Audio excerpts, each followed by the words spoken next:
Good morning everybody. आज हम nominal rate of tariff यानी मूल्यानुसार प्रशुल्क और इफेक्टिव रेट ऑफ टैरिफ यानी प्रशुल्क की प्रभावी दर के बारे में चर्चा करेंगे।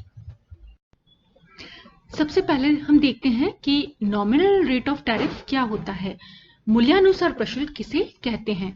तो देखिए, nominal rate of tariff is the percentage tariff imposed on a product as it enters the country.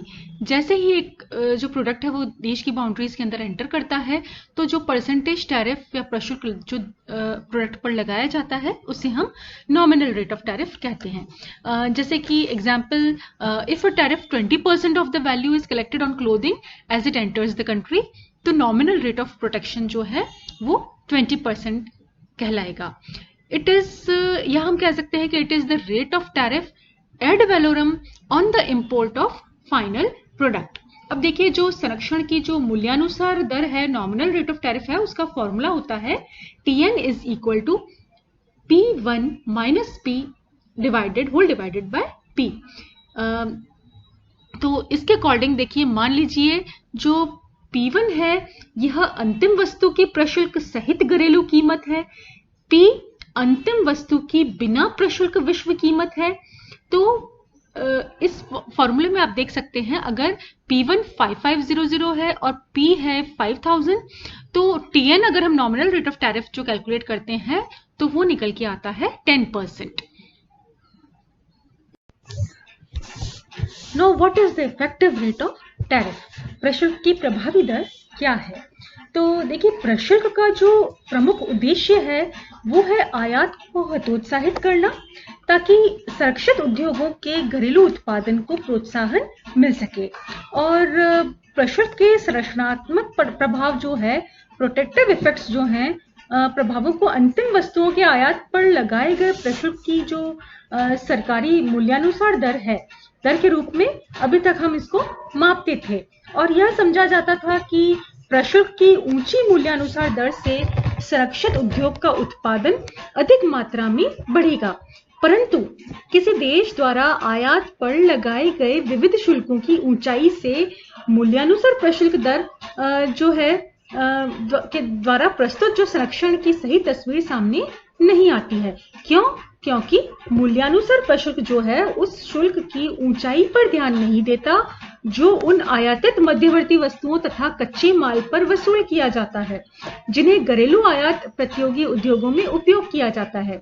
संरक्षण की प्रभावी दर का जो सिद्धांत है, इस प्रकार के कच्चे माल तथा मध्यवर्ती वस्तुओं पर लगाए गए शुल्क पर ध्यान देता है। और बलासा के जो अकॉर्डिंग जो है श्रम जो प्रशुल्क जो प्रभावी दर है, देखिए, उन्होंने बताया है कि श्रम तथा पूंजी की अंतरराष्ट्रीय अगतिशीलता की सामान्य मान्यताओं के अंतर्गत प्रशुल्क की प्रभावी दर विनिर्माण प्रक्रिया में मूल्य बढ़ाव के संरक्षण की कोटि की ओर संकेत करेगी। और इस प्रकार प्रभावी जो प्रशुल्क दर है वास्तव में प्रशुल्क तथा विनिर्माण द्वारा मूल्य बढ़ाव के बीच संबंध को व्यक्त करती है। यह संरक्षण की वास्तविक दर को मापती है, जिसे मूल्यानुसार प्रशुल्क दर घरेलू आयात प्रतियोगी उद्योग को प्रदान करती है। संरक्षण की जो प्रभावी दर है वो गोल्डन के फॉर्मूले के अनुसार मापी जाती है, और it is denoted by ET। ET is equal to TN minus ATI upon 1 minus A। यहाँ पर देखिए, ET जो है वो प्रशुल्क की प्रभावी दर है, TN अंतिम वस्तु पर मूल्यानुसार प्रशुल्क दर है, A बिना प्रशुल्क अंतिम वस्तु के मूल्य से आयातित आगत के मूल्य का अनुपात है, और आयातित आगतों जो है 1 माइनस A पर प्रशुल्क दर TI अंतिम उत्पादन का वह अनुपात है जिसके लिए जो है मूल्य बढ़ाव उत्तरदायी है। अब हम प्रशुल्क की जो प्रभावी दर है उसको एक उदाहरण के द्वारा समझने का प्रयास करते हैं। सबसे पहले कुछ मान्यताएं लेंगे। संरक्षण की जो प्रभावी दर है, सबसे पहली मान्यता है कि प्राथमिक साधन निश्चित मात्राओं में उपलब्ध है, वे देशों के बीच अगतिशील हैं, उचित राजकोषीय और मौद्रिक नीति के माध्यम से पूर्ण रोजगार कायम रहता है, भौतिक जो इनपुट आउटपुट कोएफिशिएंट है वो स्थिर है, प्रशुल्क नॉन डिस्क्रिमिनेटरी तरीके से लगाए जाते हैं, सब निर्यातों की मांग की लोचें और सब आयात की पूर्ति लोचें अनंत है, प्रशुल्क लगाने के बाद भी सब व्यापारिक वस्तुओं का व्यापार होता रहता है और सभी आगतों का व्यापार होता है। इन मान्यताओं के दिए हुए होने पर संरक्षण की जो मूल्यानुसार दरों तथा प्रभावी दरों का जो एक अंतर है, हम एक इस एग्जाम्पल से समझ सकते हैं। मान लीजिए अपने देश में विनिर्मित जो रंगीन टीवी सेट है उसकी लागत 5,000 रुपए है। इसमें घरेलू प्राथमिक साधनों का योगदान अथवा प्रति इकाई मूल्य बढ़ाव 2,000 रुपए है, अर्थात कुल अंतिम वस्तु का 40% और आयातित आगतों का 3,000 रुपए अर्थात अंतिम वस्तु का 60% है। मुक्त व्यापार के अंतर्गत सभी आगतें विश्व कीमत पर आयात की जाती हैं और एक विदेशी टीवी सेट भी घरेलू बाजार में 5,000 रुपए में ही बिकता है। अब सरकार यह निर्णय लेती है कि घरेलू टीवी उद्योग को संरक्षण प्रदान किया जाए और इसके लिए सरकार आयातित टीवी सेट पर 10% जो है प्रशुल्क लगा देती है। तो क्या होता है, देखिए घरेलू बाजार में इस टीवी सेट की कीमत बढ़कर 5,500 रुपए हो जाती है, अर्थात 5,000 रुपए जो मूल कीमत है और उसके साथ आयात शुल्क के कारण 500 रुपए बढ़े। तो इस प्रकार घरेलू टीवी उद्योग को 10% मूल्यानुसार संरक्षण प्राप्त होता है। यह मान लेने पर कि टीवी की आयातित आगतों पर कोई शुल्क नहीं है, घरेलू टीवी उद्योग के प्रति इकाई जो मूल्य बढ़ाव में पूरे 500 रुपए की बढ़ोतरी हुई है। इस प्रकार प्रति इकाई जो मूल्य बढ़ाव है 2,000 रुपए से बढ़कर 2,500 हो जाता है, अर्थात 25% इंक्रीज। इस स्थिति में संरक्षण की प्रभावी दर 25% है, जो संरक्षण की मूल्यानुसार 10% दर से अधिक है। इसी बात को फॉर्मूले में रख देने पर ईटी जो है वो निकल करके आता है 25%, जैसे कि आप कैलकुलेशन में देख सकते हैं।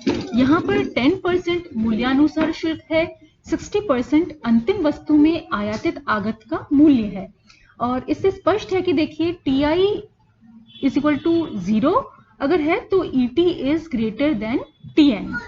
अब मान लीजिए मूल्यानुसार 10% प्रशुल्क के साथ साथ घरेलू उद्योग के लिए आयातित टीवी आगत जो है उस पर 5% प्रशुल्क लगा दिया जाता है। इससे टीवी उद्योग को प्रत्येक टीवी सेट पर 150 रुपए देने पड़ेंगे, क्योंकि आगतों की घरेलू कीमत 3,000 रुपए से बढ़कर 3,150 रुपए हो जाएगी। इससे उद्योग का प्रति इकाई मूल्य बढ़ाव 350 रुपए बढ़ जाता है और जब प्रति इकाई मूल्य बढ़ाव 2,000 से बढ़कर 2,350 हो जाता है तो संरक्षण की प्रभावी दर 17.5% हो जाती है। ये ईटी के कैलकुलेशन में आप देख सकते हैं।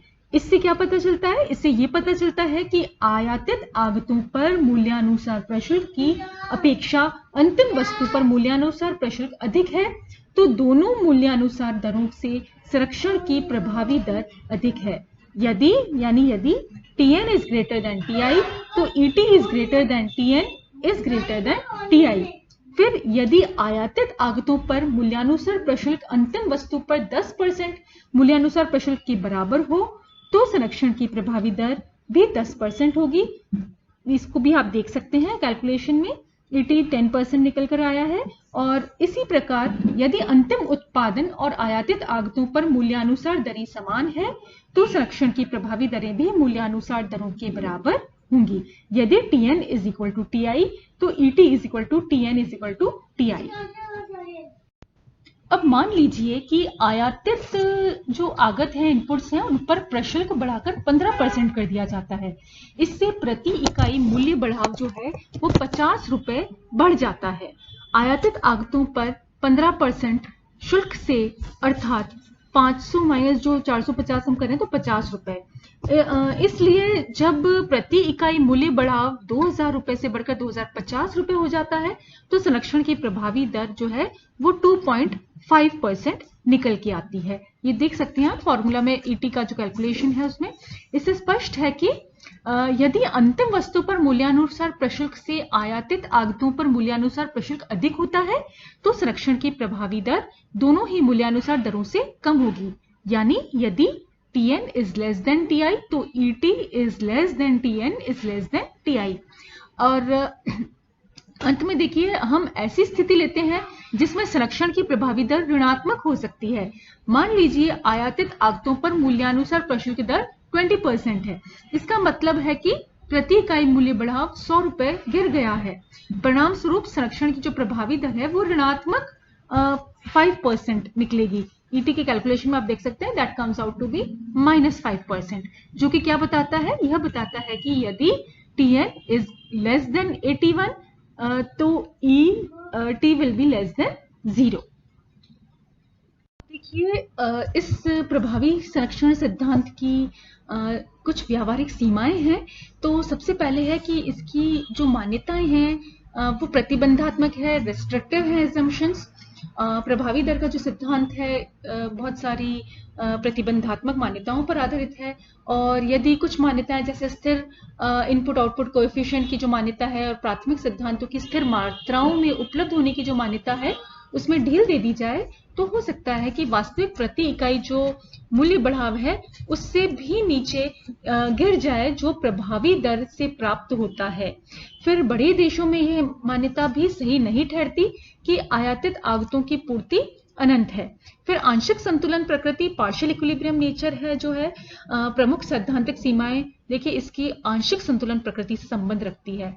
और यह सिद्धांत प्रभावी दर की गणना करने में पहले से यह मान्यता लेकर चलता है कि प्रत्येक आगत और अंतिम वस्तु में स्थिर संबंध है, परंतु वास्तव में सापेक्ष साधन कीमत में परिवर्तन होता है तो आगतों के मूल्य भी बदल जाते हैं। इसलिए प्रभावी दर के सही मूल्य की गणना करना संभव नहीं है। फिर सूचक में जो कमी है ड्रॉबैक इन इंडेक्स है। प्रभावी दर के संरक्षण सूचक में मूल कमी यह है कि देखिए यह उद्योगों पर उनके अप्रत्यक्ष प्रभावों के महत्व पर ध्यान दिए बिना विशेष उद्योगों पर प्रभावी संरक्षण के प्रभाव को मापता है। फिर माप की कठिनाइयां हैं, डिफिकल्टीज ऑफ मेजरमेंट है। प्रशुल्क की ऊंचाई को मापना और दूसरे देश से तुलना करने में भी एक और कठिनाई भी पैदा हो जाती है। यदि भारत औसत का तरीका अपनाया जाए तो देश के व्यापार में उस स्थिति पर ध्यान नहीं दिया जा सकता जब प्रशुल्क इतना अधिक हो कि इस तरह की वस्तुओं के आयात बिल्कुल ही बंद हो जाए। यदि अभारित औसत का तरीका अपनाया जाए तो देश के व्यापार में जिन वस्तुओं को कोई महत्व नहीं है उन पर लगाए गए शुल्क प्रमुख आयातों के लगभग बराबर आ जाते हैं। फिर संसाधनों का कुआवंटन की भी समस्या है, जो है कुवितरण भी हो सकता है संसाधनों का। अधिक लाभ प्राप्त होने की संभावना का परिणाम यह हो सकता है कि प्राथमिक साधन का प्रवाह उन उद्योगों की ओर हो जाए जिनमें संरक्षण दरें अधिकतम हो और उन उद्योगों से हट जाए जिसमें संरक्षण दरें न्यूनतम हो या जिनमें संरक्षण दरें ऋणात्मक हो। और इस प्रकार संसाधनों के गलत आवंटन की संभावना तो रहती ही है। फिर अव्यापारित आगतों की उपेक्षा, नॉन क्रेडिट इनपुट्स की भी उपेक्षा होती है इसमें। और फिर देखिए इसका जो महत्व है उत्पादकों के लिए देखते हैं हम सबसे पहले तो जब आयातित आगतों तथा कच्चे माल पर प्रशुल्क लगाया जाता है तो उत्पादकों के लिए अपने उत्पादक निर्णयों के लिए प्रभावी प्रशुल्क महत्वपूर्ण होता है। इसलिए उत्पादक अपने उद्योगों के लिए मूल्यानुसार संरक्षण के स्थान पर प्रभावी संरक्षण का ध्यान रखते हैं। फिर साधन आय के संकेतक इंडिकेटर ऑफ फैक्टर इनकम देखिए जो है प्रभावी संरक्षण का सिद्धांत उत्पादन के प्रभावी साधनों द्वारा उत्पन्न मूल्य बढ़ाव को ध्यान में रखता है। और फिर है संरक्षण की जो डिग्री ऑफ प्रोटेक्शन है उससे रिलेटेड। संरक्षण की जो प्रभावी दर है मूल्य बढ़ाव की धारणा पर आधारित है। आगतों तथा निर्गतों के मूल्य के अंतर को मूल्य बढ़ाव कहते हैं। और संरक्षण की प्रभावी दर न केवल निर्गतों बल्कि आगतों के लिए भी संरक्षण की श्रेणी मापने के लिए आवश्यक है। फिर व्यापार की मात्रा, वॉल्यूम ऑफ ट्रेड, जब देखिए घरेलू उद्योगों में प्रयोग के लिए आयातित प्राथमिक वस्तुओं और आगतों पर मूल्यानुसार शुल्क कम किया जाता है तो इसका अभिप्राय व्यापार की मात्रा बढ़ाना है, लेकिन इसे प्रयोग करने वाले उद्योगों की प्रभावी शुल्क दर में वृद्धि होती है। तब संरक्षण उद्योग की व्यापार की मात्रा पर बुरा प्रभाव पड़ सकता है। फिर प्रशुल्क की संरचना, देखिए संरक्षण की प्रभावी दर की धारणा एक देश की प्रशुल्क संरचना की प्रकृति को समझने में सहायक होती है। आमतौर पर मूल्यानुसार प्रशुल्क दरें कच्चे माल के लिए बहुत कम होती है तथा तैयार वस्तुओं के लिए बहुत ऊंची होती है। उत्पादकों के स्वार्थ पर का ध्यान रखते हुए कच्चे माल पर प्रभावी शुल्क कम रखा जाता है। फिर शिशु उद्योगों को बढ़ाने तथा संरक्षण देने के लिए प्रभावी प्रशुल्क की धारणा यह सुझाती है कि देश द्वारा आयातित कच्चे माल तथा मध्यवर्ती वस्तुओं पर ऊंचे मूल्यानुसार प्रशुल्क के स्थान पर प्रशुल्क दरों को कम करना चाहिए। फिर संरक्षण के प्रभावी दर का महत्व एक संरक्षण ढांचे के संसाधन आवंटन प्रभावों की दिशा पर प्रकाश डालता है।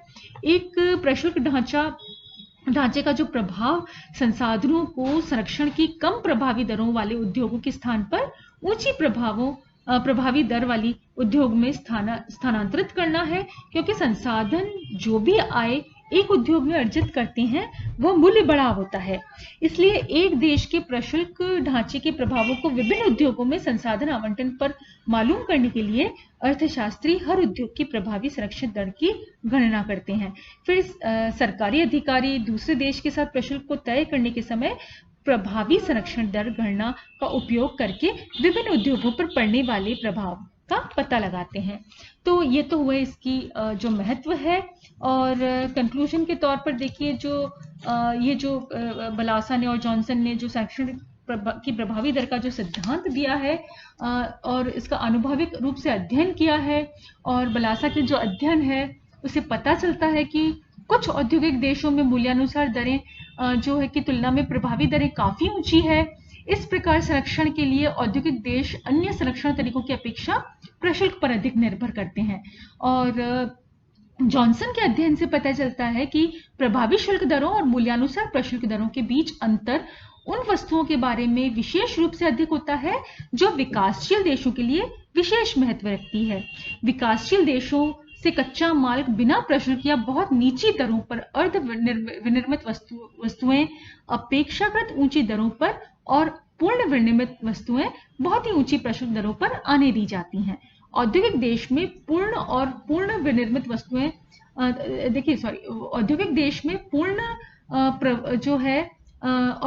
विनिर्मित वस्तुएं बहुत ही ऊंची प्रशुल्क दरों पर आने दी जाती हैं। और औद्योगिक देश में जो देखिए पूर्ण विनिर्मित वस्तुओं को संरक्षण की ऊंची प्रभावी दरें उपलब्ध होती हैं। इस प्रवृत्ति से विकासशील देशों में प्रोसेसिंग तथा विनिर्माणकारी उद्योग जो हैं स्वाभाविक रूप से हतोत्साहित होते हैं।